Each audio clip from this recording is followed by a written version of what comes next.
फवाद डब्बू के बाद दूसरा गद्दार लॉन्च कर दिया। सुने, आपका जो सोशल मीडिया अकाउंट जो पाकिस्तान से बाहर से ऑपरेट होता है उसमें बहुत बड़ा एतराज है, तो क्या पार्टी के अंदर ये गुंजाइश है, ये गुफ्तगू है कि उस सिलसिले में 2 कदम पीछे हटा जाए? मंसूर साहब, मैं खुद ये ज़ाती तौर पे समझता हूं कि हमारी पार्टी के मफाद में ये होगा कि जो सोशल मीडिया के कुछ लोग जो अपने आप को पार्टी से जो है नेक्सस बना के पेश कर रहे हैं और कुछ लोग वॉलंटियर बने हुए हैं, कुछ लोग बगोड़े हैं, इन्होंने जो इमेज हमारा खराब किया है, पाकिस्तान तहरीक इंसाफ का खराब। नंबर 1, बगोड़ा तो ये अजहर मशवानी को कह रहा है जो इनके कंट्रोल में नहीं आ रहा।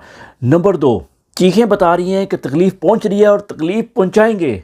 नंबर 3, शेर अफजल गजनवी मसाइल, तूने अपने स्वागरात की तस्वीरें लीक करनी है उस अकाउंट के ऊपर जो तुझे इमरान खान का अकाउंट का पासवर्ड चाहिए।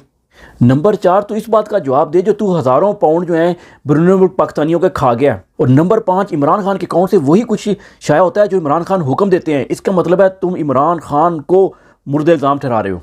और लास्ट बट नॉट लीस्ट, ये उसी ग्रुप का हिस्सा है जो कंपनी को